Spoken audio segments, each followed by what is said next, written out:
Hola amigos, ¿cómo están?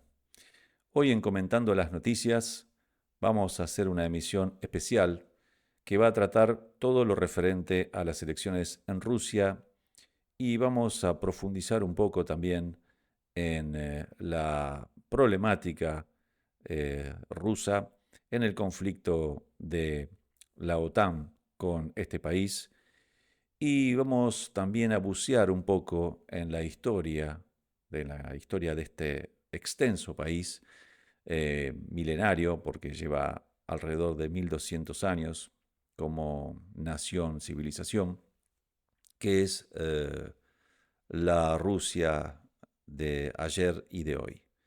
Para eso vamos a contar con la presencia de un estimado amigo personal y compañero de Vanguardia Argentina para la Liberación, Cristian Lamesa, que se encuentra en Moscú y nos va a ilustrar desde la actualidad lo que está ocurriendo ahora, en estas semanas, los hechos por todos conocidos, como fueron las elecciones, el triunfo de Vladimir Putin por una arrasadora diferencia, y vamos a analizar algunas otras cosas más, como ya adelanté. Así que sin más preámbulos, los dejo con la entrevista que le he hecho hace un par de días atrás para que la disfruten entre todos. Y ya saben, pueden dejar sus comentarios en la caja de comentarios, pueden darle like al video y compartirlo con todos aquellos que ustedes consideren. Así que nada, sin más preámbulos, los dejo con la entrevista.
Bueno, hola Cristian, ¿cómo estamos por allá?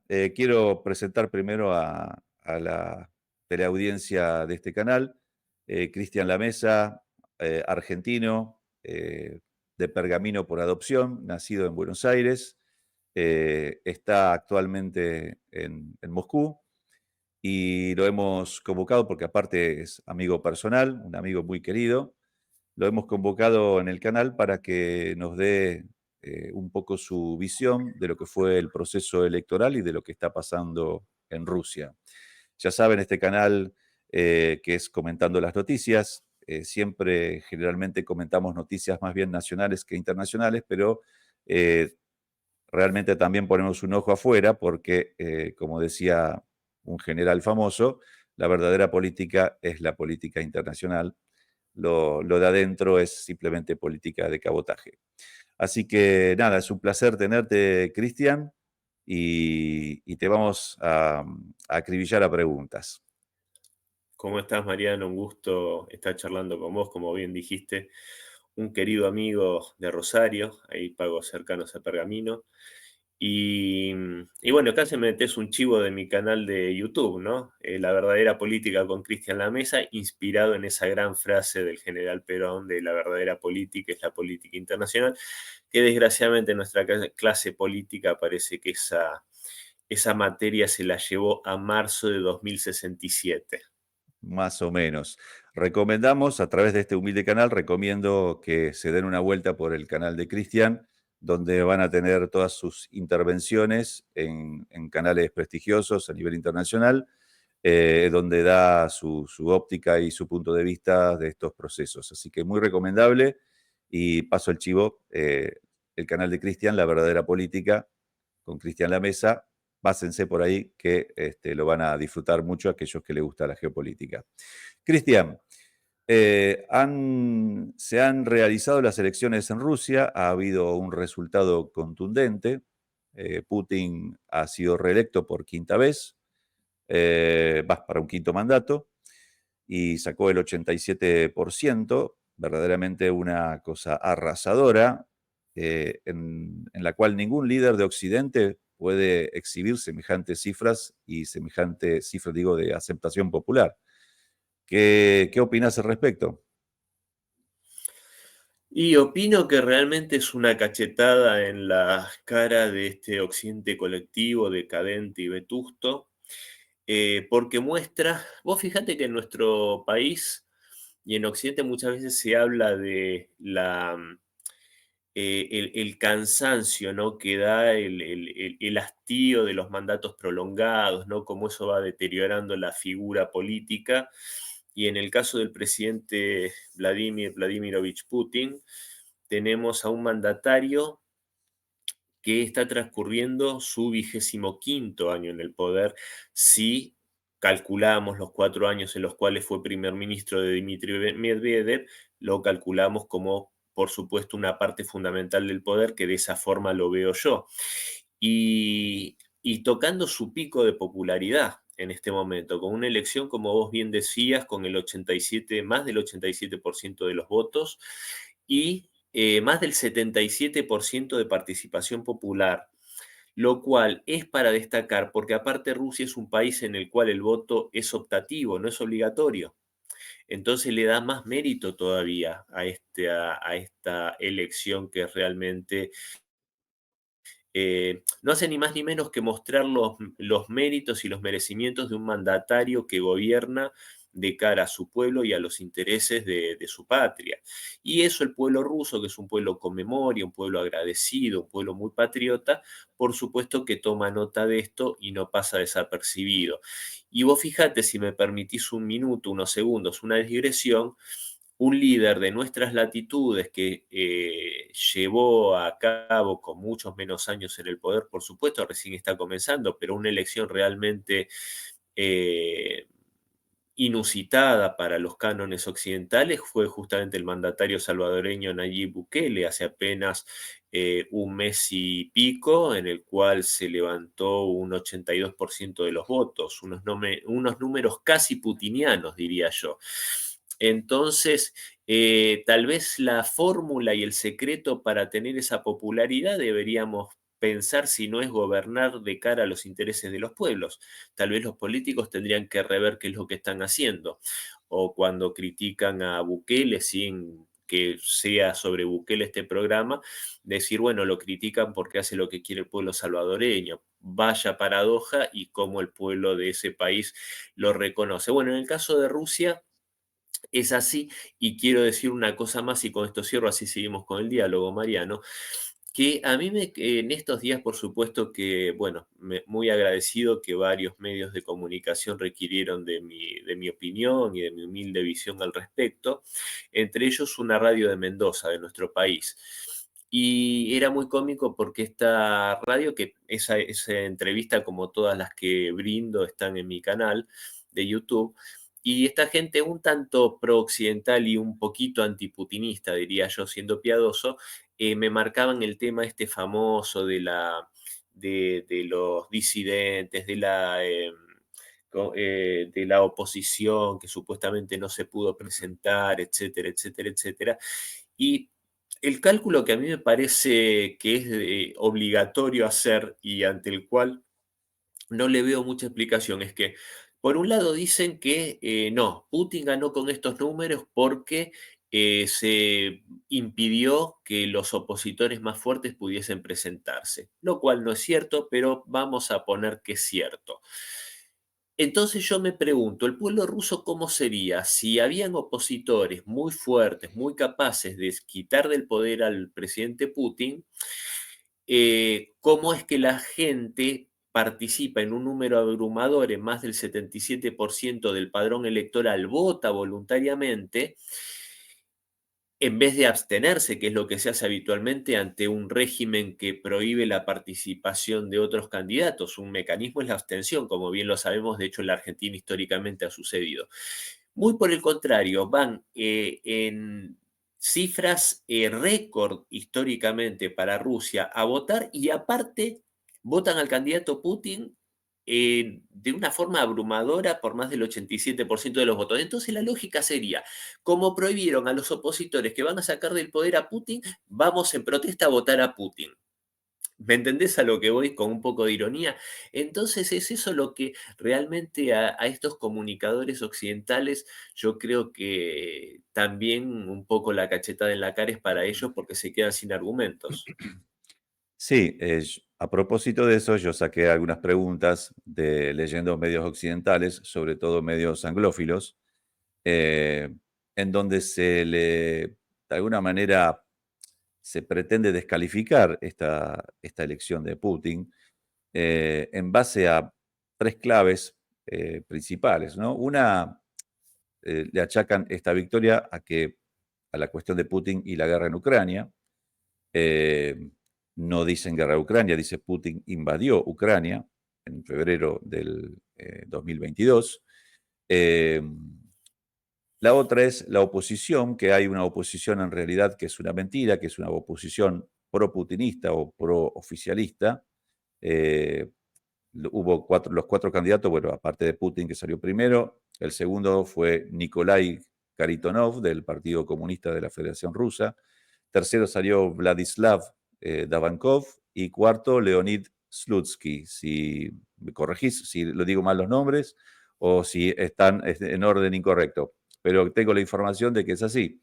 Entonces, bueno, claro, la idea para imponer es estos otros tres candidatos son tres monigotes que hacen de especie de punching ball oficialista para Putin, y en realidad los verdaderos opositores, que sería Navalny, por ejemplo, murió en prisión, y el otro, Boris Nadezhdin, que es un opositor en contra de la guerra que se está desatando en Ucrania, un concejal de Moscú, también dice que fue proscripto a pesar de que presentó 100.000 firmas, pero que la justicia electoral evidentemente detectó que había firmas falsificadas, por lo tanto no lo dejó participar. Él aduce de que eso fue todo un mecanismo proscriptivo.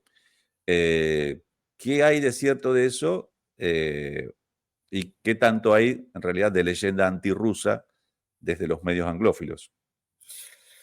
Bueno, a ver, vamos por partes porque todo esto es interesante para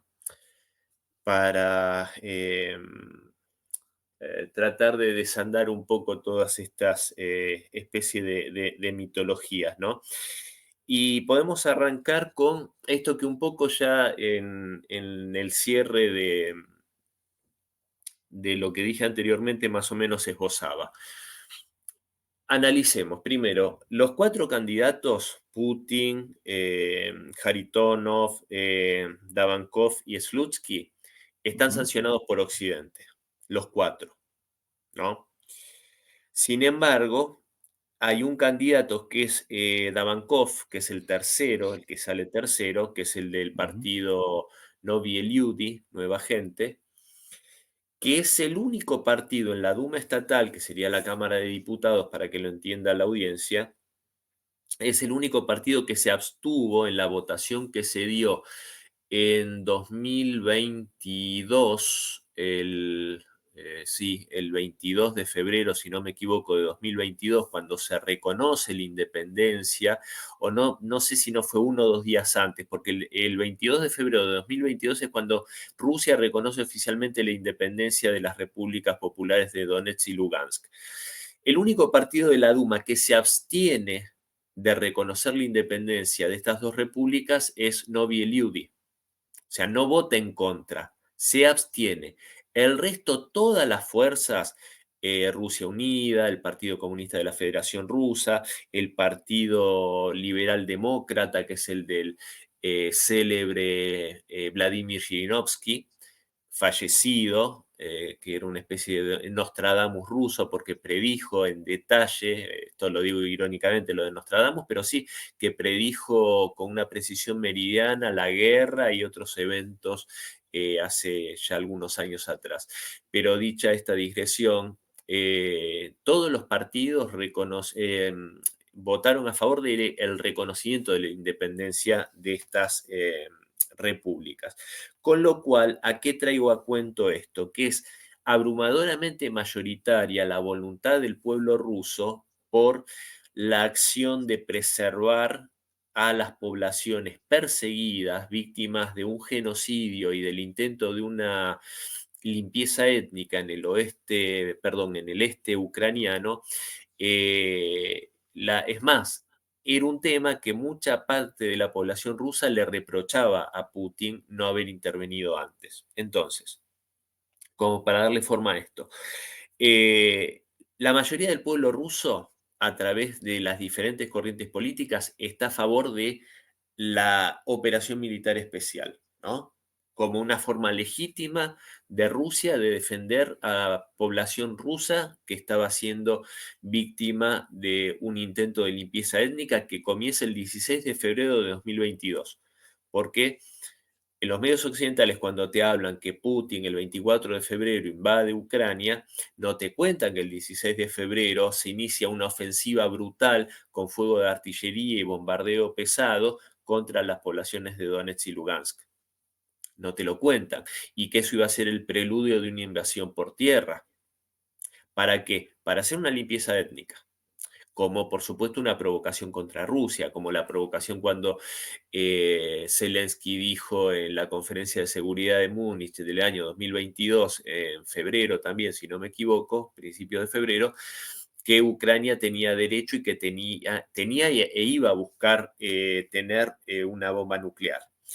Entonces, esta oposición, si vamos a la oposición liberal prooccidental, podríamos decir lógicamente que solamente estaría representada por Novi Eliudi, por este partido que se abstuvo de votar por la independencia de estas dos repúblicas populares. Entonces estamos hablando del 3,85% de los votos, menos del 4%.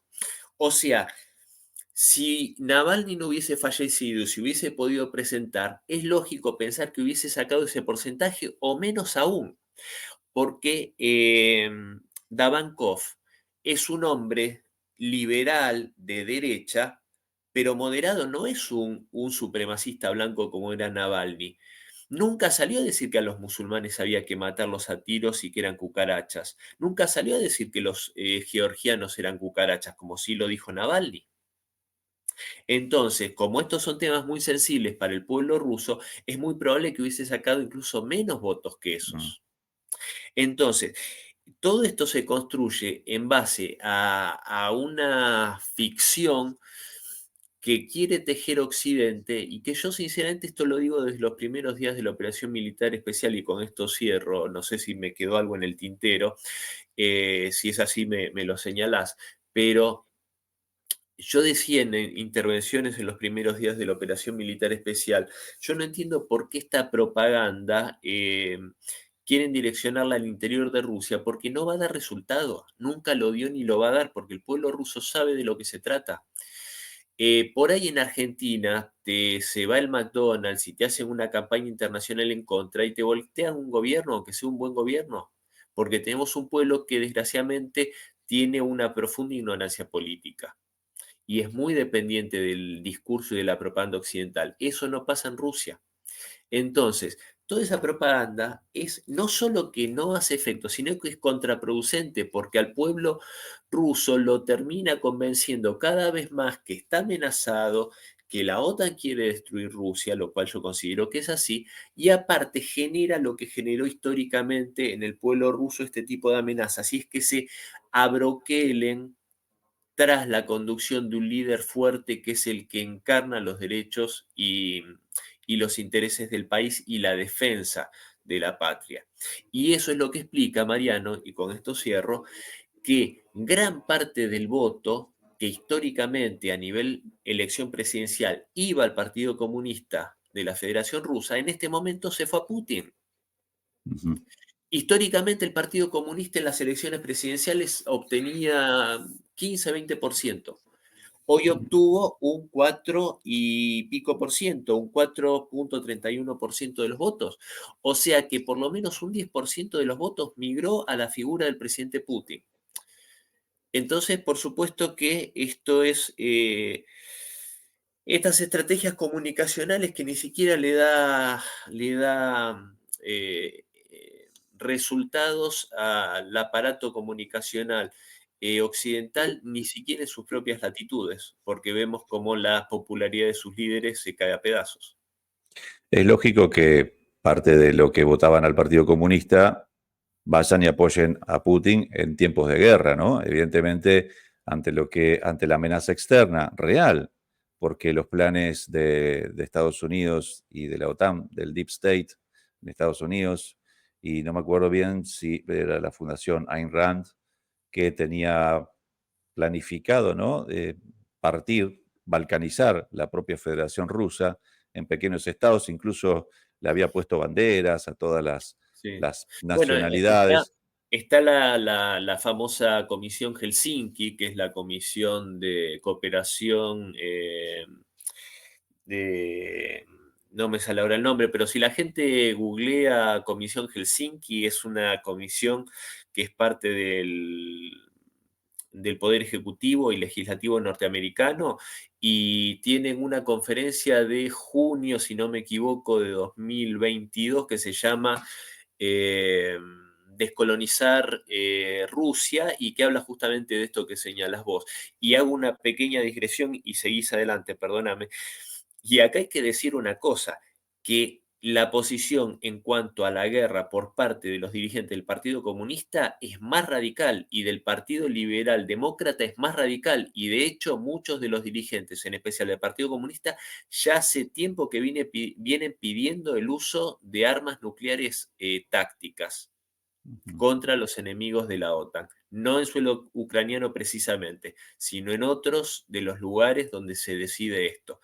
Y Putin, que es un moderado, hasta ahora viene evitando esta situación. Perdóname la interrupción, Mariano. No, no, al contrario. Abusando de tu generosidad y de tu tiempo, eh, quiero ampliar esto a tratar de explicar realmente por qué Putin hoy tiene los niveles de popularidad, por qué hoy Rusia está creciendo económicamente a pesar de la guerra y de las sanciones, eh, y cómo Rusia se ha puesto de pie después de la debacle de los 90. Entonces, me interesaría llevarte un poco hacia atrás para que nos expliquemos por qué Putin lleva prácticamente un cuarto de siglo en el poder, cuáles son qué es lo que explica, digamos, su popularidad y su fortaleza en el poder y es más, su crecimiento, no solamente que se establece bien, se consolida bien, sino que va creciendo y cómo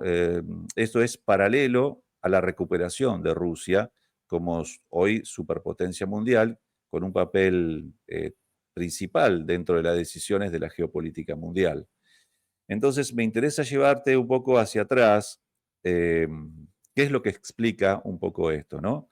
Después, qué es lo que ocurre la debacle, la implosión o la detonación interna programada de la Unión Soviética a partir de ciertos líderes pusilánimes o colaboracionistas directamente con el anglocapitalismo. Esto lo podemos individualizar bien en la persona de Gorbachev y después de Yeltsin también, ¿no? Que sumen a Rusia en la postración y en la impotencia total, generando realmente un gran daño social a su propia sociedad, a su propia comunidad, la balcanización y la destrucción de la Unión Soviética, los años 90 de Yeltsin, totalmente sumido al consenso de Washington, intentando de alguna manera, eh, como esas mascotas que intentan eh, tener el favor del amo, ¿no? Eh, se autoperpetúan en el poder, digamos, ellos prefieren, Yeltsin, estar en el poder siendo sumiso con Occidente sin tener ninguna otra salida, y eso de alguna manera también deja postrado al pueblo, al ex pueblo soviético y sobre todo al ruso. Cada república hace lo que puede, cada uno se salva como puede, hasta la llegada en el año 2000 de Putin. Eh, ¿Quién es Putin? Si tú tuvieras que hacer una breve biografía de Putin, ¿De dónde viene? ¿Cómo se forma? ¿Y cuáles son sus, digamos, sus objetivos estratégicos como líder de Rusia? Bueno, a ver, en principio, Putin es un hijo de la Unión Soviética, es un patriota, es un hijo de la Unión Soviética perteneciente a esa generación que creció viendo el sufrimiento y los recuerdos de sus padres como parte justamente de los que lucharon, sufrieron, muchos de ellos murieron de una forma terrible durante la Gran Guerra Patria. Eh, entonces, yo creo que esa generación a la cual pertenece Putin es una parte del pueblo soviético en su momento y del pueblo ruso que vive con una sensación de patriotismo y de certeza en cuanto a las amenazas y al sufrimiento que tuvo que padecer este pueblo, que es muy cierto, es muy real, muy tangible, es de primera mano. Y como un patriota ruso, como un patriota soviético, por supuesto que es una prioridad la defensa del país. El país, la patria para los rusos, que a veces hay que explicarlo en profundidad porque desgraciadamente los argentinos, tal vez por cuestiones históricas, por cuestiones de diversa índole, carecemos de cierto patriotismo. Por lo menos a mi modo de ver, tal vez esté equivocado. Si es así, lo celebro porque creo que el patriotismo es un sentimiento muy importante para todas las poblaciones. Pero dicho esto, creo que nos cuesta a nosotros entender cómo a un pueblo le puede resultar el bien de su patria, o sea, que su patria no sea atacada, que no sea mancillada, que no sea humillada, que no se intente destruir, desmembrar ese país, sea más importante que su propia vida. Acá cuando suenan los tiros, siempre hay cobardes en todos lados, pero la mayoría, la inmensa mayoría del pueblo no duda en agarrar el fusil e ir al frente. Es una tradición en la cual incluso dentro de las mismas familias está mal visto cualquier tipo de acto de cobardía en ese sentido. O sea, la defensa común de la patria. Por eso Putin hace hincapié en algo muy fuerte que lo dijo en su discurso después del triunfo. Esto de Rusia es una familia. O sea, esto de entender el país como una familia, como una totalidad, como un conjunto, y repito, esto no quiere decir que no hayan habido algunos miles de cobardes que huyeron cuando fue esa primera y única movilización que se hizo en Rusia. Hay que recordar que Ucrania ya va por la 14ª, si no me equivoco, movilización, y agarran a la gente a la fuerza y la meten en combis a golpes. Entonces, Putin es ese tipo de ruso, esa generación, ¿no? En esto hago una pequeña digresión nuevamente en recomendar el libro de un común amigo nuestro, querido y apreciado, y reconocido intelectualmente como Marcelo Ramírez, que escribió un brillante material que se llama Cómo Putin puso de pie a Rusia. Justamente viene al dedillo con tu pregunta, o sea que a la audiencia se lo recomiendo enfáticamente si les interesa este tema, adquirirlo. Por internet lo buscan. Eh, entonces, Putin es este tipo de persona, es un abogado, es un abogado residido en la Universidad de Leningrado, su tierra natal, ciudad que hay que recordar que sufrió un bloqueo de 900 días en la Segunda Guerra Mundial, donde murió alrededor de 1 millón de personas civiles de hambre, de frío y por los ataques nazis, donde se vivieron cosas tremendas que sufrieron, como dije al principio, la familia de Putin, los padres de Putin, un hermano murió durante el sitio, un hermano pequeño, bebé si no me equivoco. Eh, Ex agente del KGB, el Comité para la Seguridad del Estado, tal la sigla del KGB, o sea que siempre tuvo una vocación de servicio por su país. Eh, en la época soviética. Él estuvo destinado en Dresde, Alemania Occidental, perdón, Alemania Oriental, perdón. Y cuando fue justamente la caída del muro de Berlín y la reunificación alemana, en medio de todo ese hecatombe, se dio, obviamente, siempre esto instigado, estas turbas, estos grupos de gente, como si fueran espontáneos, pero siempre dirigida por personal de la CIA y de otras agencias, intentaron, del mismo modo que habían entrado en las instalaciones de la Stasi, de donde por supuesto tomaron documentación secreta, identidad de agentes, etcétera, los cuales después te imaginas la suerte que pasaron con esa información en manos de Occidente. Lo mismo intentaron hacer en la sede del KGB en Dresde, y el por entonces agente del KGB, Vladimir Putin, salió a la puerta de estas instalaciones, se enfrenta a una turba de gente muy numerosa, tan solo con su pistola, diciendo: intenten ingresar en este edificio, yo tengo solamente, no recuerdo, creo que 7 balas tiene la pistola Makarov. Dijo: van a lograr entrar, pero muchos no lo van a lograr hacer, inténtenlo. Por supuesto que nadie pudo ingresar a la sede del KGB, ni mancillar el lugar, ni robar la documentación que hubiese puesto en peligro, por supuesto, la vida de muchos agentes. Entonces, ese tipo de coraje tiene este hombre que, bueno, hay que estar en esas circunstancias, ¿no? Y bueno, con la caída de la Unión Soviética, él deja el KGB y después, durante los 90, él trabaja con la gente de Sobchak, el que fue el alcalde de San Petersburgo, ya en ese momento con el nuevo nombre. Y ese es su, digamos, su desempeño en la política.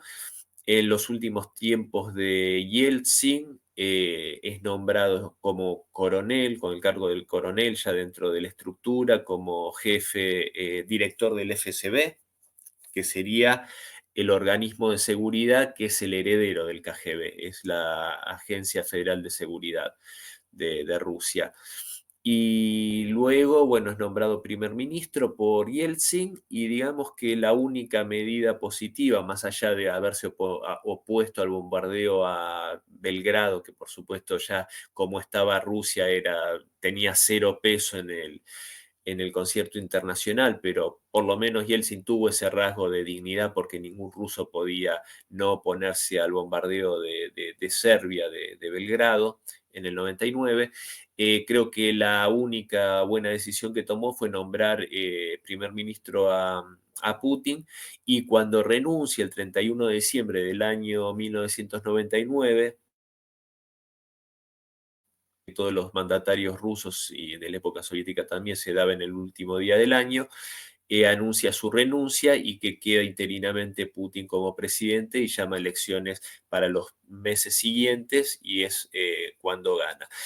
Y en ese momento, por supuesto, y ya más o menos cerrando para no extenderme demasiado, toma un país totalmente arruinado en todo sentido, en el sentido económico, en el sentido militar, en el sentido de tener, bueno, las dos guerras de Chechenia, con un intento, por supuesto, que él recomiendo también a la audiencia ver los 4 episodios de un documental formidable, son 4 episodios de 1 hora cada uno, de una entrevista que le hace a lo largo de algunos años Oliver Stone a Vladimir Putin. En esos 4 episodios habla de este tema, de la guerra de Chechenia, y comenta cómo él mismo en persona le pide, entre comillas, explicaciones a, si no me equivoco, era George Bush hijo, por la injerencia probada con documentación de la CIA, la injerencia y el apoyo a los grupos terroristas que intentaban separar a Chechenia de Rusia. Hay que recordar que estos grupos hicieron atentados terroristas y actos inenarrables, como el ataque al teatro Dubrovka en Moscú, y la escuela de Beslan en Osetia del Norte. Y creo que lo más importante es que toma un país que anímica, moral y en su orgullo estaba totalmente destruido, estaba por el suelo, estaba realmente muy, muy mal. Y Putin empezó a devolverle a Rusia la autoestima, el sentido de patriotismo, los motivos, poner de relieve los motivos que tenía, no pocos, sino todo lo contrario, muchos motivos para sentirse orgullosa de sí misma, orgullosa de su legado histórico, orgullosa. Putin tuvo algo que realmente es muy difícil obtener y, y que en nuestro país, en Argentina, se debería tomar nota, que es poder tomar los mejores, ¿cómo expresarlo? Tomar lo mejor de todo el legado histórico, sin hacer diferenciaciones mezquinas y estúpidas cuando se habla de un pueblo y de un país. En este caso, como estamos hablando de Rusia, estamos hablando de un país con 1200 años de historia, desde la Rus de Kiev hasta la Federación Rusa, pasando por la Unión Soviética, por el Imperio y por el Zarato.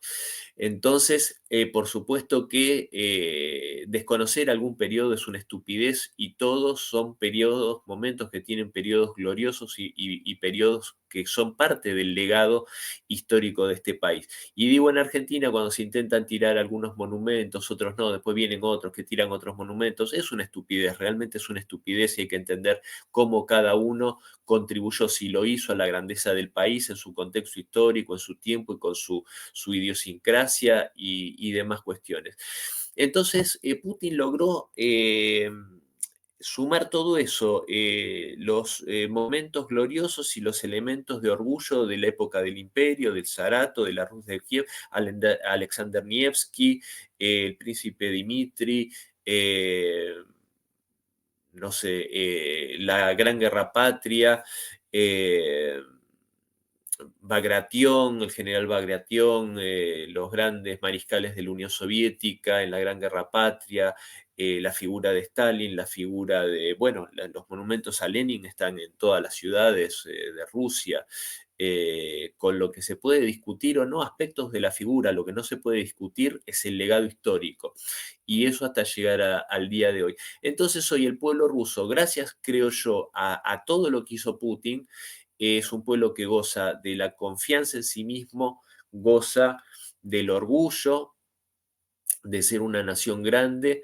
Como dijo Henry Kissinger, me cuesta pensar en cualquier contexto mundial sin Rusia como un gran protagonista de la política mundial. Y a mí me gusta mucho usar las frases de aquellos que muchas veces son denostados por algunos grupos nacionales, populares, y son venerados por algunos grupos anglófilos, porque justamente es mostrarle cómo la gente inteligente, eh, más allá de cuestiones históricas puntuales con las que uno puede estar de acuerdo o no, valoraban cuestiones como en este caso de Rusia, y están muy por lejos de la estupidez que tienen hoy en la cabeza individuos como Biden, Olaf Scholz, Macron, etcétera, como por ejemplo De Gaulle, que tuvo frases también de muchísimo reconocimiento para con la Unión Soviética y el pueblo ruso.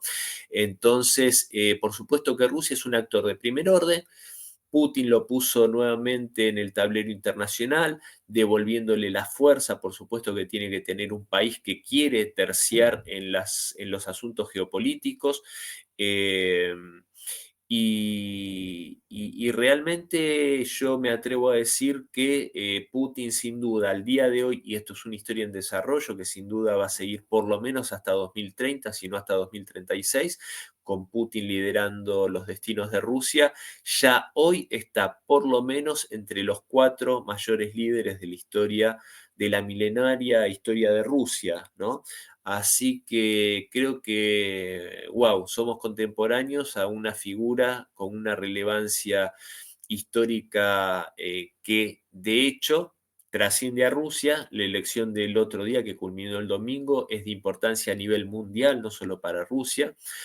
Y yo creo que al día de hoy es el líder más importante a nivel mundial que existe. Así que resumiendo algo que es imposible resumir, así que me extendí un poco más de lo que hubiese querido. Eso es lo que yo puedo decir acerca de Vladimir Putin, y creo que la influencia, repito, a nivel mundial que ya ha tenido y que espero que siga teniendo, sin duda creo que es una buena noticia para todos las personas que esperamos y anhelamos un mundo multipolar mucho más justo. Bueno, excelente resumen. La verdad que te pedí una cosa, una empresa bastante difícil, pero lo hiciste muy bien. Creo que lo hiciste muy bien y le quedó bastante clara la idea a la audiencia. Cuando Putin asume en el 2000, asume lógicamente en una gran debacle económica en el país. Eh, la gran debacle también de lo que significa Rusia como potencia geopolítica. El mismo Putin en muchas oportunidades señala que la disolución de la Unión Soviética fue una tragedia geopolítica histórica de proporciones. ¿Cómo es que dijo? Una tragedia La geopolítica, más creo que grande dijo. catástrofe geopolítica del siglo XX, si no me equivoco. Exacto, la más grande catástrofe Sí, geopolítica del él siglo dice, XX. lisa y llanamente, 25 millones de rusos se acostaron en un país y se despertaron en otro al día siguiente. Exacto. Con lo cual, con todo lo que conllevó eso, ¿no?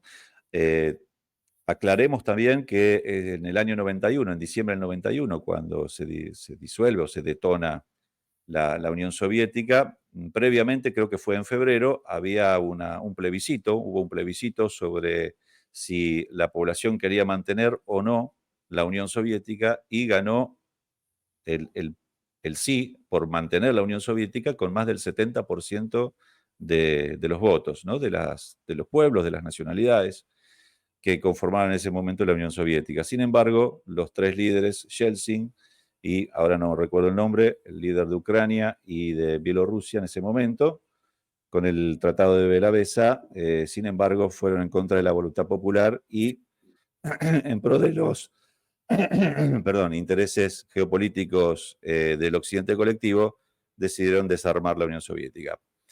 Pero decía, porque me interesa que también nos cuentes un poco desde adentro cómo es que Putin, una vez asumido el poder, encontrándose con la situación económica desastrosa que hereda de Yeltsin, que había aplicado las políticas económicas del consenso de Washington con las desregulaciones, privatizaciones, desguace del Estado, ¿cómo, cómo hace Putin, que muchas veces es calificado de comunista por el occidente colectivo, siendo que él siempre dice que no lo es?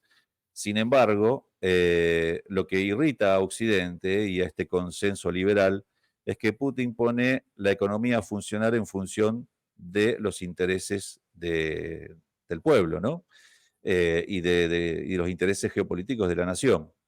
Esto es básicamente que el Estado tenga los resortes estratégicos de la economía y que si bien hay una burguesía o en ese momento los oligarcas, que de alguna manera se habían hecho ricos con el desguace del Estado soviético, hoy Putin y el Estado soviético, representando los intereses del pueblo, son los que medianamente, o digo en gran medida, diría yo, trazan las líneas estratégicas de la economía. ¿Cómo lo podés explicar esto mejor vos, Cristian, que tenés más entendimiento en el tema? Bueno, una buena forma para explicarlo, creo yo, es apelar a la psicología y a la historia del pueblo ruso. Si no, es imposible entenderlo. Es más, el otro día no me acuerdo con quién hablaba, con esta gente de esta radio de Mendoza, y les decía que hay un gran error cuando intentan explicar a Rusia con ojos occidentales. O sea, si vas a hacer eso, bueno, lo vas a hacer mal. Lo mismo que si intentás entender a China o a cualquier otro país que es una cultura totalmente distinta. Tenés que por lo menos tratar de hacer el ejercicio de involucrarte con su historia, con su idiosincrasia, tratar de entender desde qué perspectiva ven las cosas y a partir de ahí vas a poder entenderlo. Y al pueblo ruso y a su idiosincrasia y a sus temores inclusive, hay que explicarlas incluso desde la geografía rusa. En Rusia vos tenés en la parte central, digamos, hasta los Urales, ¿no? La parte europea de Rusia. Hay que recordar que Rusia es un país enorme, tiene 17 millones de kilómetros cuadrados.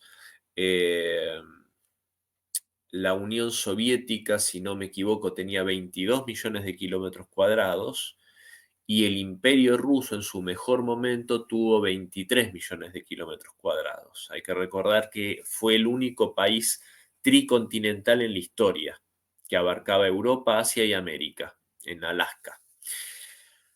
Entonces, vos fijate si dio resultado, ¿no? El desmembramiento que pretendió, porque vos fijate que la Unión Soviética era más chica que el Imperio Ruso.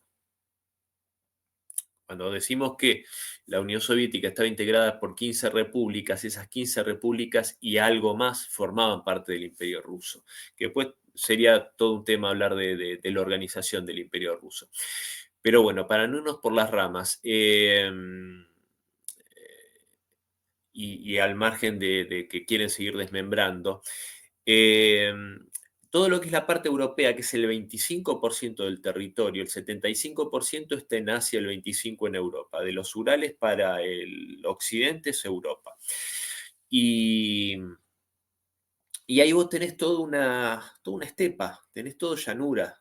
No tenés prácticamente, prácticamente no tenés defensas naturales. No tenés macizos montañosos que puedan interponerse ante una invasión enemiga. Entonces esto hace que el pueblo ruso sufrió sistemáticamente invasiones. En primer momento, desde Asia por parte de los mongoles, los tártaros, eh, desde el sur, los tártaros de Crimea. También, por supuesto, que fueron a mi modo de ver, las invasiones más dramáticas a nivel histórico por el sufrimiento que causaron. No fueron justamente estas, sino que fueron las invasiones que vinieron por Occidente, ¿no? Las invasiones por parte de la Confederación Polaco-Lituana, los suecos, los teutones, la orden teutónica, bueno, más acá en el tiempo las invasiones napoleónicas, bueno, el nazismo ni qué hablar, pero digamos, fueron invasiones que buscaron, por ejemplo, el nazismo aniquilar y exterminar al pueblo eslavo, entre otros, junto a los judíos, a los gitanos, por ejemplo. Pero, por ejemplo, los caballeros teutónicos fue una cruzada contra la fe ortodoxa rusa, o sea, buscando exterminar a la fe ortodoxa rusa y obligar a la conversión al catolicismo romano a la fuerza. Algo en este sentido intentó también la invasión polaca de Moscú.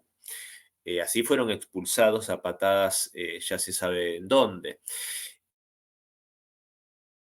Pero bueno, digo, ¿por qué es dramático esto? Porque buscaron cambiarle la misma esencia. Cuando vos a un pueblo buscas cambiarle su esencia y su identidad, lo destruís, buscás destruirlo, buscás que desaparezca.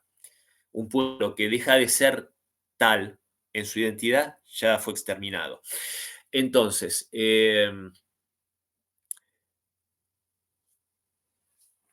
¿por qué vengo a esto? Porque la defensa de Rusia siempre fue una prioridad. Desde Iván IV, llegando a Kazán y con esta conquista de Kazán, eliminando la amenaza de los tártaros. Más tarde, cuando se logra conquistar Crimea en la época de Catalina II, esto fue justamente evitar esas incursiones que eran terribles para el sur de Rusia, que atentaban incluso con la economía, porque era difícil afincar a los campesinos para que trabajaran la tierra, porque estas invasiones que llegaban los hacían huir, por supuesto. De ahí viene el régimen de la servidumbre, que muchos lo asimilan a la esclavitud y son cosas totalmente distintas, que hay que estudiar en profundidad también para hablar, porque era una forma de obligar a los campesinos a afincarse y a no irse, porque de eso dependía que tan de moda está decirlo hoy en día, la soberanía alimentaria. Entonces, esto acostumbró al pueblo ruso y a la idiosincrasia rusa que siempre por delante está la seguridad. ¿Y quién representa la seguridad o quién garantiza la seguridad? El Estado. ¿Y quién es el Estado? El soberano, el zar, el emperador, el secretario general del partido, el presidente de la federación. ¿Se entiende? Cuando no hubo un líder fuerte y cuando Rusia fue débil, Rusia sufrió y su pueblo sufrió inenarrablemente. Cuando tuvieron líderes fuertes, Rusia prosperó y su pueblo pudo prosperar. Entonces, desde esa base, todo en la psicología rusa tiene que estar supeditado a que hay alguien que mande y dice lo que se tiene que hacer, porque de esto depende la seguridad de todos. Entonces, en ese punto no hay discusión. Entonces, no tenemos las discusiones estúpidas que se tienen en Occidente, que cada uno quiere hacer lo que quiere porque le da la gana. No, así no funcionan las cosas acá, así no funcionan las cosas en China, así no funcionan las cosas en muchísimos lugares del mundo donde está por encima del interés individual el interés colectivo, está por encima del interés eh, de las personas el interés de la patria. Entonces, en ese sentido, lo que vino a hacer Putin no fue ni más ni menos que volver a poner las cosas en su lugar, volver a acomodarlas. Primero, volver a poner en la órbita del Estado a esas industrias estratégicas que sí o sí son vitales para el Estado. La energía, Gazprom, las empresas petroleras, Lukoil, Rosneft, Rosatom es la principal empresa a nivel mundial en el manejo de energía atómica y construcción de centrales nucleares, etcétera, una empresa poderosísima. Bueno, todo eso, todo el complejo militar industrial, lo que no está en manos del Estado, está supeditado a los intereses del Estado. ¿Se entiende?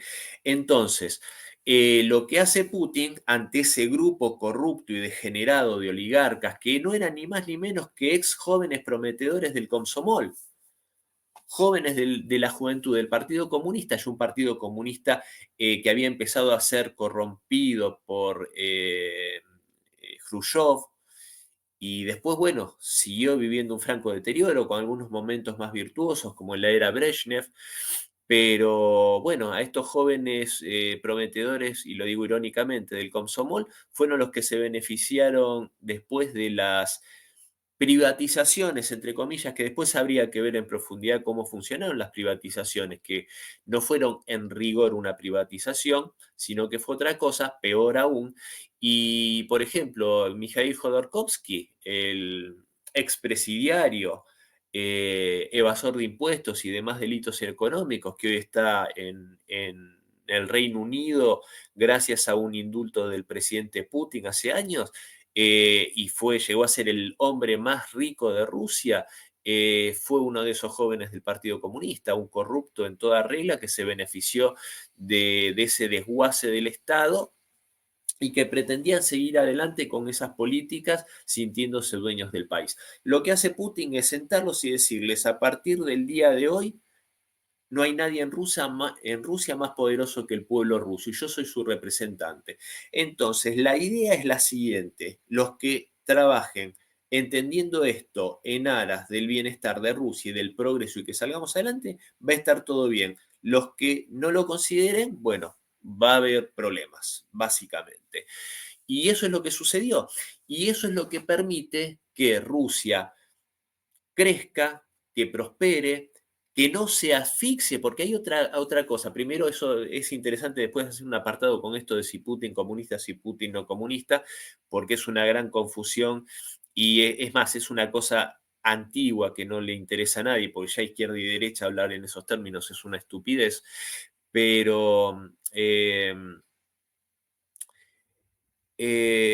perdón, se me fue de la cabeza, pero básicamente el presidente Putin lo que hace es poner en caja estos intereses, encuadrarlos en los intereses del país para sacar adelante el país, hubo que reconstruirlo económicamente, empezar a reconstruir la fortaleza militar, porque Putin sabía que se venía la amenaza militar.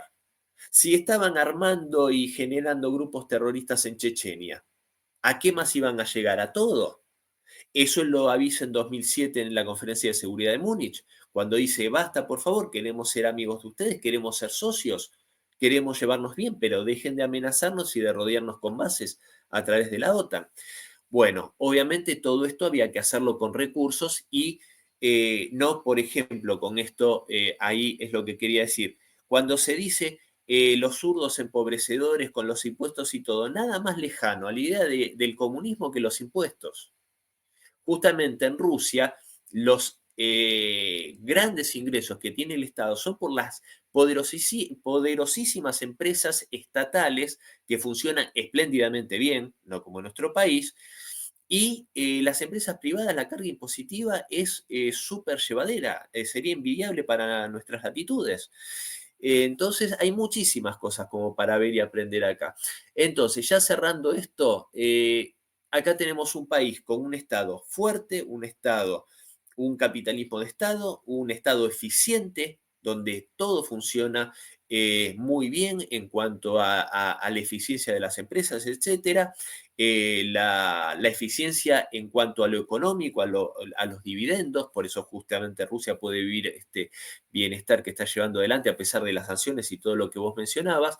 Y, y el sector privado está supreditado y en función de los intereses del país. Y eso genera toda una eh, virtuosidad que hace, y con esto ya cierro, Mariano, que hoy Rusia fabrica solamente Rusia y a una décima parte del costo, 3 veces más munición de artillería que toda la OTAN junta.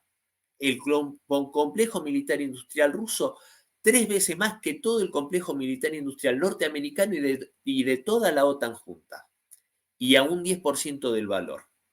Y para esto, yo traería que si después podés conseguir el fragmento, va a ser muy interesante para la audiencia, las palabras que le dijo el vicepresidente del Consejo de Seguridad de la Federación Rusa, Dmitry Medvedev, ex vicepresidente, ex presidente también de la Federación Rusa de 2008 a 2012, y reunido en su oficina con los directores de las empresas del complejo militar industrial ruso, les leyó una carta del secretario general Josif Vissarionovich Stalin en tiempos de la Gran Guerra Patria, donde exhortaba a los directores de las fábricas de armamento y de todo lo que tiene que ver con lo militar en ese periodo a hacer el más grande esfuerzo y les decía que no tenían derecho a relajarse y a descansar cuando estaban nuestros jóvenes muriendo en el frente defendiendo a la patria y que al que descansase y se relajase lo iba a aplastar como una asquerosa cucaracha. Y después de leer esta carta, el camarada Medvedev dijo, les pido que cuando piensen en sus obligaciones, recuerden las palabras de Joseph Stalin y en algún modo las hacía propias esas palabras para el día de hoy y para los directores del complejo militar industrial ruso.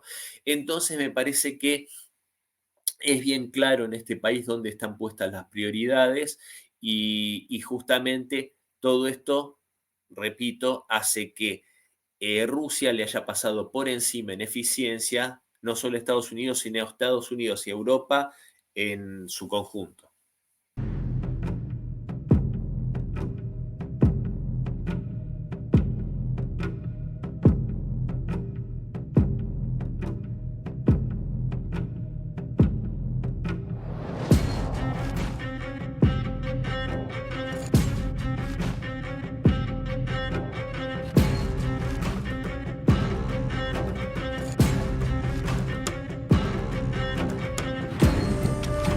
Прошу вас честно и в срок выполнять заказы по поставке корпусов для танков на Челябинском тракторном заводе. Точка.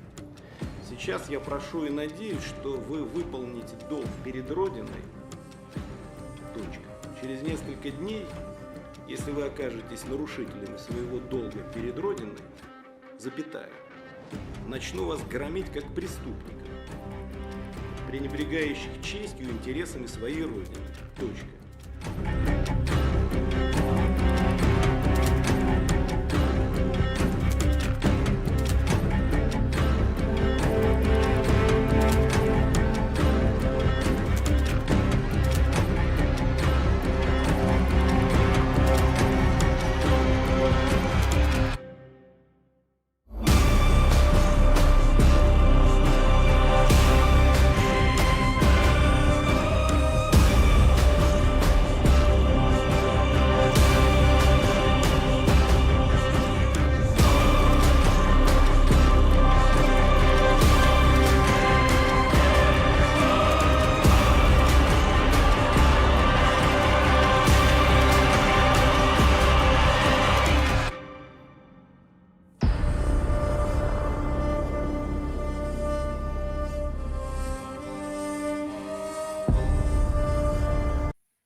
Las guerras, según dicen algunos, se ganan según la capacidad de reposición que se tiene, ¿no? Y se Tanto ganan en las recursos. fábricas. Exactamente, se ganan más bien en lo que es la economía, o mejor, en la producción. Aquel que tiene más capacidad de producción y de reposición es aquel que gana, tanto de recursos humanos como en recursos de tipo materiales. Llevado esto ahora al conflicto OTAN-Rusia que tiene escenario en Ucrania, porque nadie en su sano juicio va a pensar que esto es una guerra de Rusia contra Ucrania, ¿no? ¿Cómo podés hacer un breve resumen? Yo sé que te pido grandes esfuerzos, te he pedido en esta entrevista que me resumas Putin, que me resumas la situación actual desde la salida de la implosión de la Unión Soviética, etcétera, ¿no? Pero ¿cómo podés resumir para que le quede clara la idea a la audiencia, a la teleaudiencia, de qué se trata el conflicto que tiene escenario en Ucrania y cómo ves el desenlace de todo esto?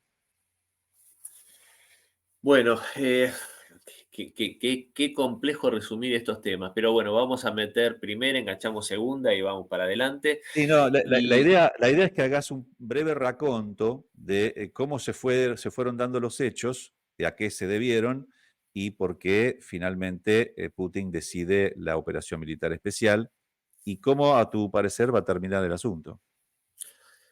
bueno, a ver, vamos a resumirlo. En el 91 cae la Unión Soviética, previo a esto la misma Unión Soviética consiente la reunificación de Alemania, con el condicionamiento de que no se expanda ni una pulgada hacia Oriente la OTAN. Esa promesa se le da al presidente Gorbachev, la cual por supuesto se la pasan por el arco del triunfo, y por supuesto que el paso siguiente ante una Rusia débil, prooccidental en manos de Boris Yeltsin, se va sumando a la Organización Atlántica países que habían pertenecido al Pacto de Varsovia, que eran los países que integraban el bloque soviético.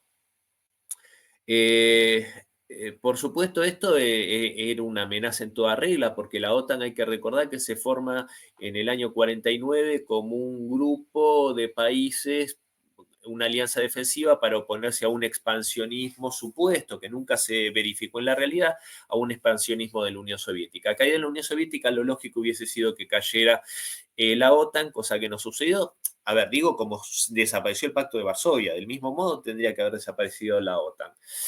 Ya que el Pacto de Varsovia se crea como una respuesta a la OTAN, no como dice algún ignorante catedrático español de izquierda llamado, lo digo, bueno, Monedero. Lo dije, profesor universitario, y comete esos dislates. Bueno, dicho esto, alguien en España tal vez verá este video y celebrará o se lamentará por estos dichos. Acá en este canal, usted es amigo de la casa, puede expresarse como quiera. Bueno, entonces, bueno, más allá de esto, no contentos con esta situación, en 2004 se suman a la alianza antirrusa, dicho con todas las letras, tres ex repúblicas soviéticas como Lituania, Letonia y Estonia. Ya la OTAN, lisa y llanamente, en las fronteras de la Federación Rusa. En 2007 Putin hace este pedido amigable pero firme en la Conferencia de Seguridad de Múnich, que cesaran con estas intenciones hostiles.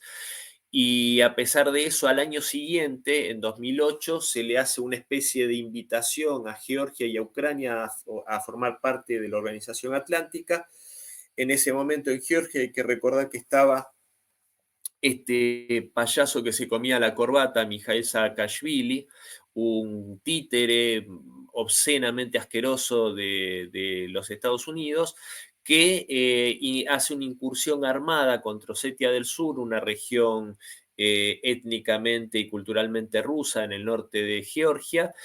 También hay que decir que muchos de estos dislates territoriales son desgraciadamente herencia de Vladimir Ilich Lenin y de algunos dislates que cometió en vida.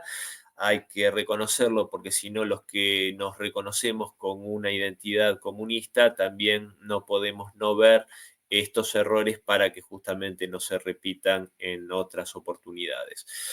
Entonces, este georgiano Saakashvili hace una incursión, lisa y llanamente un intento de limpieza étnica y de genocidio contra la población de Osetia del Sur, y después se iba a extender a Abjasia, a lo cual el presidente Medvedev en ese momento, en 2008, ordena una intervención militar relámpago. Es una guerra que dura 5 días no más, con los tanques rusos llegando prácticamente a la capital georgiana.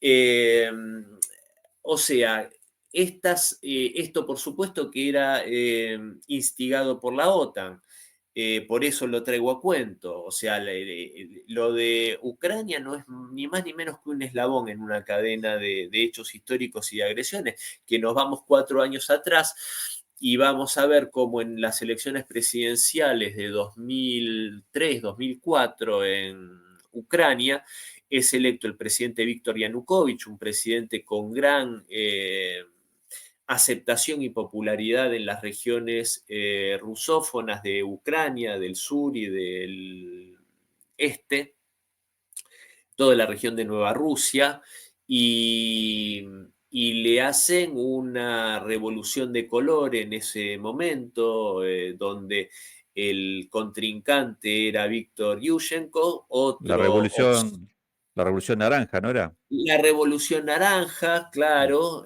donde este personaje, esta marioneta de la Casa Blanca, también hay protestas en una especie de motín.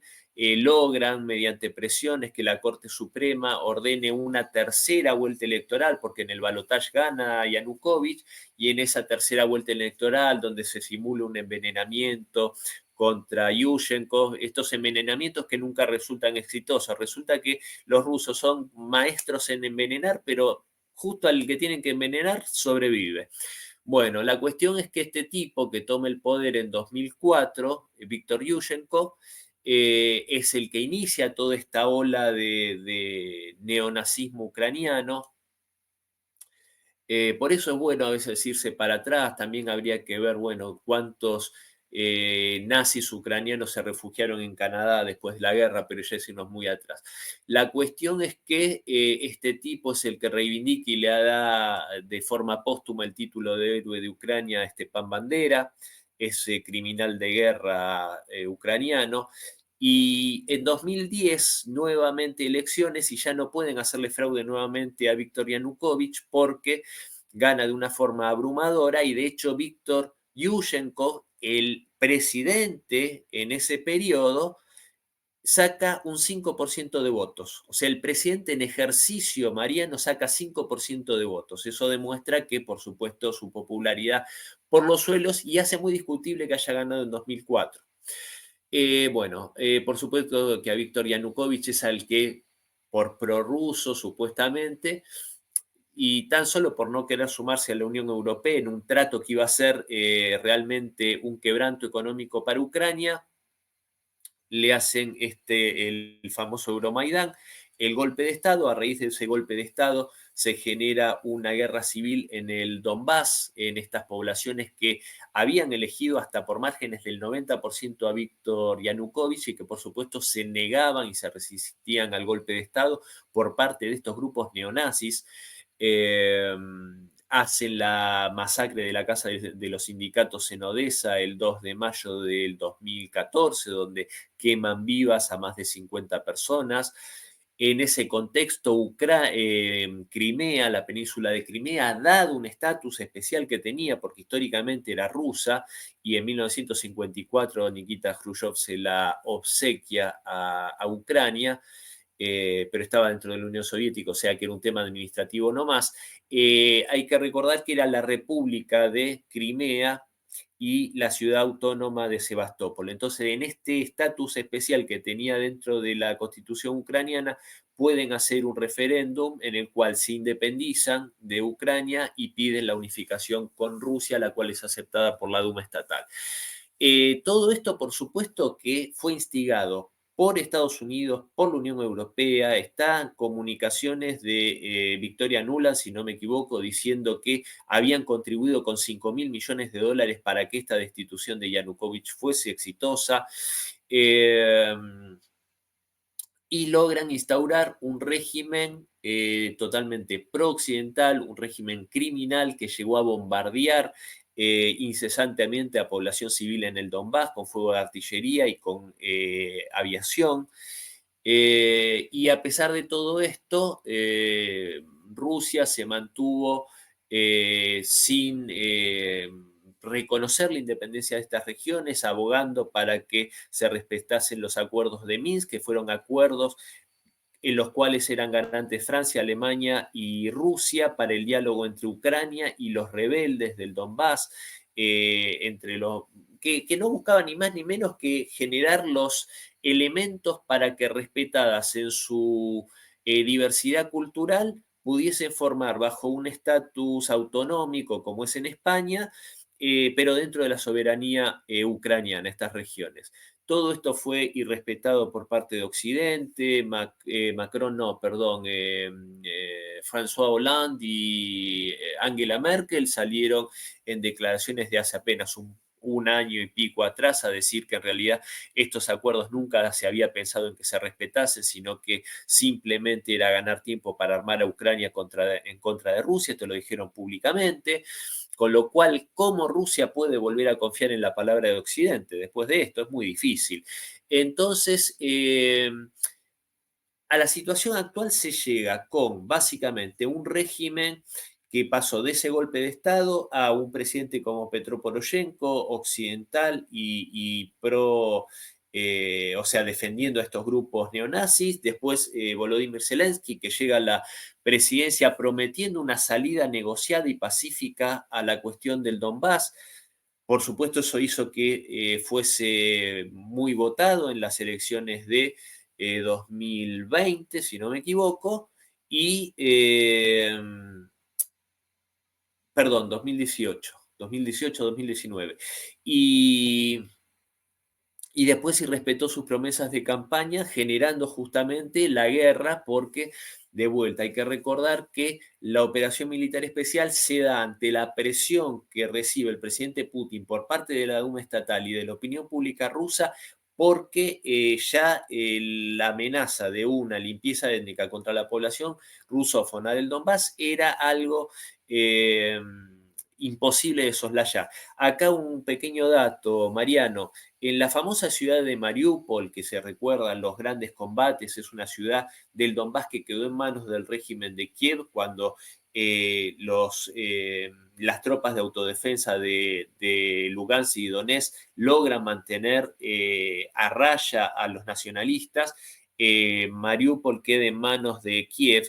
Y entre los años 2014 y 2015 se calcula entre 20.000 y 30.000 las personas desaparecidas que nunca más se las volvió a ver. En el lapso de entre 1 y 2 años, entre 20.000 y 30.000 personas fueron secuestradas, torturadas y asesinadas y desaparecidas en fosas comunes. Eso en una sola ciudad, Mariano, para que vos te des una idea. Entonces, es el panorama hasta hoy. ¿Cómo va a seguir esto? ¿Cómo se va a desarrollar? Yo creo que después de una guerra de desgaste, que es lo que hoy está llevando adelante Rusia contra la OTAN en Ucrania, yo creo que va a seguir de ese modo porque está dando estratégicamente buenos resultados. Europa se encuentra en un quebranto económico tremendo con la popularidad de los líderes del viejo continente que mantienen esta política de respaldo a la política de la OTAN en Ucrania está realmente totalmente quebrantado, el apoyo popular. Algo similar pasa con Biden en Estados Unidos, no tan solo por el tema de Ucrania, sino por otras cuestiones internas y la confrontación con Trump. Pero, digamos, a los efectos de Rusia, esto está dando un buen resultado. ¿Por qué? Porque aquel enemigo no es Ucrania.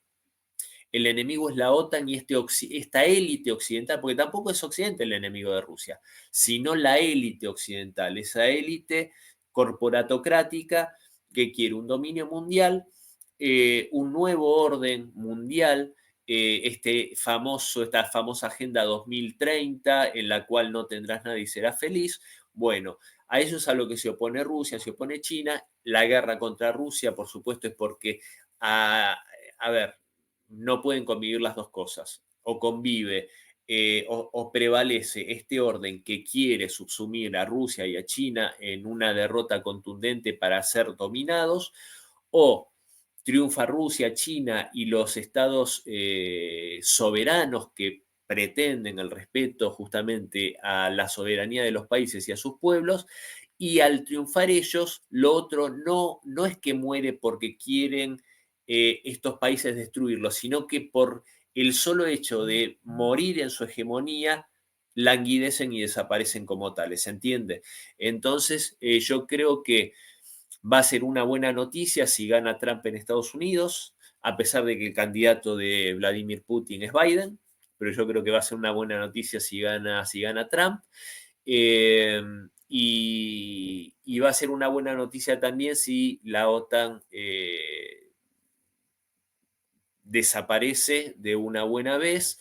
Y hasta ese momento, por supuesto que el riesgo es muy grande porque hay muchos personajes muy, muy locos o carentes de cualquier tipo de sentido común y de sentido político.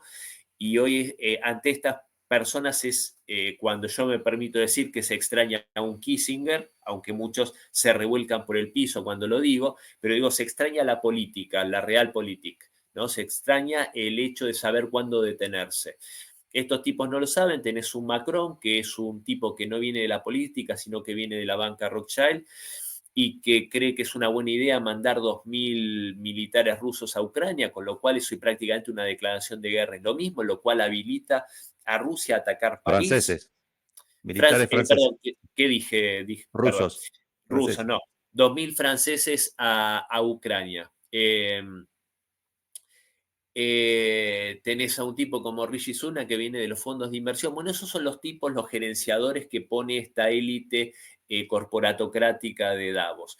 Y esto es real, no son teorías de conspiración, esto es real, acá no hay que mezclar estas cosas que son realmente complejas y tangibles porque muchos a veces hablan de estas cosas y después te mezclan y te hablan de otras cosas que son realmente tonterías inenarrables, entonces le quitan sustento a lo que sí es una realidad y es estas corporaciones queriendo gobernar el mundo a través de gerentes con como decía recién, no tendrás nada y serás feliz, etcétera. Así que en eso hay que ser muy, muy cuidadoso y no confundir. Mucho de esto, y no quiero profundizar, sucedió durante la pandemia, donde se mezclaba todo y se hablaba, se mezclaba todo, ¿no? En esto hay que ser muy, muy preciso y muy cuidadoso en los términos porque si no eh, se busca confundir a la gente. Así que bueno, el diagnóstico, y no fui para nada sintético, Mariano, mil disculpas, pero No, estuviste es, bárbaro. es complicado. Es complicado, es complicado. Te estoy pidiendo por ahí esfuerzos, dado lo acotado que es el tiempo para una entrevista. Ya estamos en 1 hora y 15, así que ya vamos a ir dándole un cierre a esto. Tampoco porque quiero abusar tanto de tu tiempo, ya iba a ser esto algo de 10, 15 minutos y terminó siendo un programa especial sobre Rusia, que es lo que va a terminar siendo. Así que yo desde ya te agradezco muchísimo y también me quedó en el tintero 2 cositas, saludar a Marcelo y a Ivonne, que también ese libro sobre Putin yo también lo tengo, es muy bueno y lo recomiendo. Así que gran saludo a Marcelo y a Ivonne desde acá. Y también te quería acotar la cuestión de lo de Lenin, ¿no? Estas cuestiones bueno, se pueden discutir algunas ideas, sobre todo este tema de la autodeterminación, que en este sentido es central. Y también quiero saludar a Santiago Armesilla, que acaba de publicar un libro sobre esto, Lenin, el gran error que destruyó la URSS. Precisamente es esta idea de la autodeterminación, etcétera, ¿no? Pero ya para ir cerrando esta entrevista que quiso ser breve, pero terminó siendo esto, que como hay tanto jugo para sacarle a la fruta, este, nada, últimas palabras para que vos cierres, des tu panorama, des tu visión del panorama de lo que se avecina, sobre todo con lo que ya esbozaste con la cuestión de Trump, que seguramente va a ganar las elecciones en Estados Unidos, y cómo es por ahí la idea de Trump, que es eh, seducir a Rusia para despegarla de China, ¿no? Porque esto es un poco lo que en la entrevista de Tucker Carlson se vio un poco por debajo de la mesa esta cosa de qué pasaría si ganara Trump y que se sabe que Trump no va a apoyar ni con un centavo la guerra que está desarrollando hoy por hoy Biden y el occidente colectivo en Ucrania, lo cual sería una gran noticia para todo el mundo, para Rusia y para todo el mundo, que cesara esa guerra y se terminara eh, con la derrota de la OTAN, obviamente, una derrota consensuada, digamos, pero que una derrota al fin. ¿Cómo ves que puede proseguir esto, ¿no? A partir de una eventual victoria de Trump. Y ya para darle un cierre a la entrevista, para que digas las últimas palabras si algo quedó en el tintero. Bueno, primero también hago envío de saludos con mucho cariño a Marcelo, Ivonne, y subo la apuesta ahí a Celeste y a Azul. Morena y azul. Agregué un color ahí. A las encantadoras hijas de Ivonne y Marcelo, aparte, grandes profesionales. A ver, la verdad que hemos hecho el mayor esfuerzo porque cada uno de los segmentos que tocamos daban para un programa en particular. Eso hay que decirlo y de hecho, por ejemplo, con el tema de la OTAN simplemente he llegado a dar conferencias que duraban 3 o 4 episodios, así que imagínate.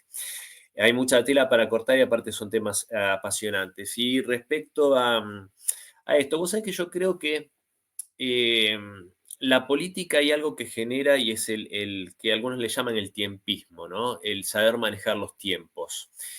Y creo que de esto también carecen estos líderes occidentales, porque justamente si quieren mantener el negocio de la OTAN, porque la OTAN es un negocio también, esto hay que decirlo, y es un negocio de las corporaciones, no de los Estados Unidos, o sea, de las corporaciones norteamericanas, no del pueblo norteamericano, no del país norteamericano, de las corporaciones.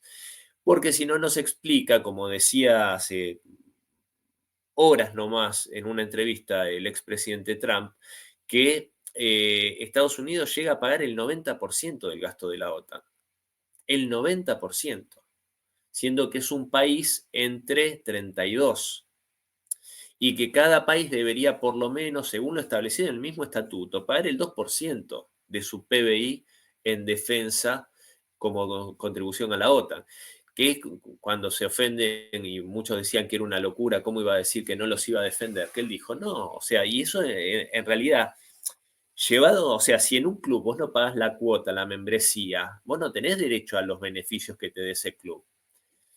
Entonces, bueno, los europeos se han acostumbrado a tener seguridad gratuita y el complejo militar industrial norteamericano se ha acostumbrado a vender, a pesar de que es menos el aporte de dinero que hacen los países europeos y demás, se han acostumbrado a tener ese consumo, ¿no? Ese público cautivo dentro de la OTAN, que es ese consumo de material militar. Hay que recordar los aviones F-35, que son una porquería en toda regla y es el avión más caro de la historia. 10 veces más cuesta que el mejor avión ruso, que es 10 veces mejor que el F-35. O sea, una paridad de 10 veces, pero 10 veces mejor el avión ruso y 10 veces más barato. Entonces, si los europeos y el complejo militar industrial, etcétera, quisieran mantener el negocio de la OTAN, tendrían que justamente ser tiempistas y darse cuenta que hoy tienen que buscar la forma más elegante de salir de la guerra en Ucrania, porque es una guerra perdida. Se metieron en una guerra que siempre estuvieron condenados a perderla por un sencillo hecho: es imposible ganarle una potencia nuclear. Es lo mismo que si se le quisiese ganar una guerra a Estados Unidos. No se puede, porque es una potencia nuclear. Justamente de eso habla la paridad nuclear. Entonces, si la OTAN quiere salir no tan golpeada de un fracaso, ya va a ser difícil, porque la OTAN, al decir innumerables veces que a Rusia le iban a poner de rodillas, que la única forma era vencerle en el terreno, en el campo de batalla, y un montón de declaraciones afiebradas, te dejan poco espacio para la salida negociada. Pero si así todo tuvieran la preclaridad de conseguirlo, no sé si esa palabra existe o la acabo de inventar, tendrían que hacerlo ahora, porque llegado Trump, se termina. Si pierden de otro modo la guerra, también se termina la OTAN. Porque ¿cómo se mantiene un grupo, una alianza militar que entre 32 componentes no logran vencer en una guerra convencional a uno, que es Rusia? Y en una guerra convencional, porque si se usan armas nucleares ya ni que hablar del triunfo de Rusia o de la catástrofe mundial. Entonces, yo creo que están la misma terquedad de la OTAN de intentar llevar a las mayores consecuencias esta confrontación con Rusia, es lo que lleva a que realmente terminen siendo derrotados. Y derrotados no solo con una vergonzosa actuación en el campo de batalla, se ve como la tecnología, supuestamente mejor tecnología que tienen los tanques Abrams, los Challenger, que nunca había sido destruido un Challenger en combate, todos ardieron de lo lindo, como dijo Putin. Entonces, si llega Trump al poder en Estados Unidos, por supuesto que lo más probable es que salga Estados Unidos de la OTAN, con lo cual la OTAN termina. Ya Ucrania le dijo que le iba a tener que devolver todo el dinero que le había dado. A Europa le dijo que le iban a tener que devolver a Estados Unidos todo el dinero que le había dado a Ucrania, porque eso era un tema europeo. Entonces, yo creo que la llegada de Trump al poder es algo que no hay muchas dudas al respecto que eso va a ocurrir. La única duda, y con esto cierro, Mariano, es plantear un par de escenarios, porque justamente es tan sensible y tan disruptivo Trump llegando a Estados Unidos ante la posibilidad muy cierta que dé por tierra con la OTAN, que se lleve puestos tantos intereses tan poderosos, que esto explica la persecución policial cuando en Argentina se decía de la proscripción contra Cristina Kirchner. Es un juego de niños comparado con lo que están haciendo con Trump, obligándolo a antes del día lunes pagar casi 500 millones de dólares de fianza sin derecho a apelación. O sea, tiene que pagar eso por un juicio que es una ridiculez. El juicio que se le hace en Nueva York es un juicio por fraude en el cual no hay víctima. O sea, no se presenta a nadie como víctima. Dicen que le hizo fraude a los bancos que le prestaron dinero, pero los bancos dicen, no, a nosotros no nos hizo ningún perjuicio. Es más, queremos hacer negocios porque es buenísimo hacer negocios con Trump. Y un juez dice, no, no, Y una fiscal dice, no, no, no, no, eso fue un delito, fue un fraude fiscal, porque dijo que las propiedades valían más para obtener beneficios en los préstamos. Entonces, lo condenan a pagar 500 millones de dólares y después apelar, con lo cual tiene que vender propiedades. Bueno, toda una locura lo que se está haciendo para proscribir al presidente Trump. Entonces, ya intentaron proscribirlo, sacarlo de las papeletas en Colorado, en Iowa, si no me equivoco, y en otro estado más. Ya la Corte Suprema dijo que no. Yo creo que les queda el recurso del fraude, como hicieron en 2020, lo cual va a conducir a una situación, creo, muy extrema de violencia en los Estados Unidos, porque yo creo que el electorado norteamericano no va a tolerar una segunda vez y consecutivamente un fraude. Y la otra es el ejercicio del magnicidio, que es algo que tiene una experiencia bastante, tiene una expertise Estados Unidos en el tema de los magnicidios, porque yo creo que sinceramente va a tocar, va a afectar intereses a nivel global tan delicados que yo, si bien creo que el próximo presidente, si todo va como tiene que ir, va a ser Donald Trump, también creo que hay un 33% de posibilidades que llegue a la Casa Blanca, porque no descarto estos escenarios, el de la proscripción judicial, el del fraude o en última instancia el del magnicidio. Así que este va a ser un año interesante, querido Mariano. Va a ser para comprar el balde de pochoclo y sentarse en el diván a ver geopolítica. Comparto lo que decís. No le va a ser fácil a Trump. Yo creo que si sube, va a tocar muchos intereses. Y bueno, hay todo un establishment en Estados Unidos que, bueno, tiene que perseverar en su ser y se le va la vida en esto, o se le va gran cuota de poder en esto, y no creo que se suicide. Es decir, va a luchar con uñas y dientes para seguir conservando el statu quo. Cristian, no sé cómo agradecerte tanta generosidad, todo este tiempo que me brindaste.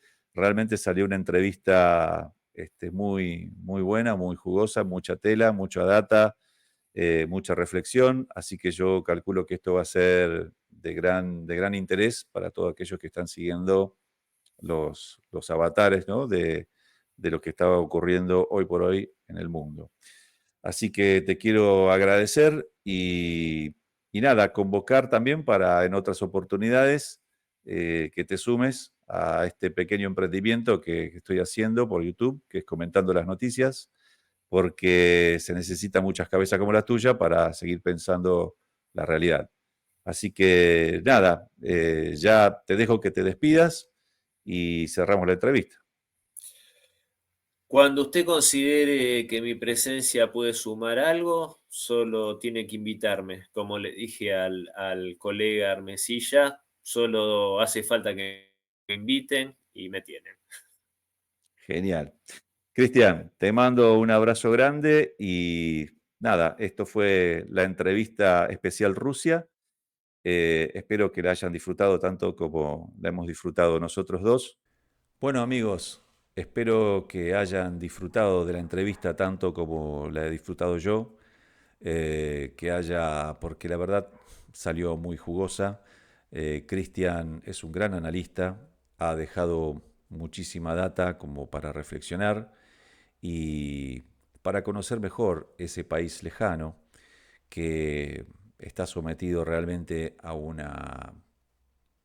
asedio publicitario por parte del occidente colectivo y al cual muchas veces es difícil acceder a la información veraz para tener una idea real de lo que está ocurriendo.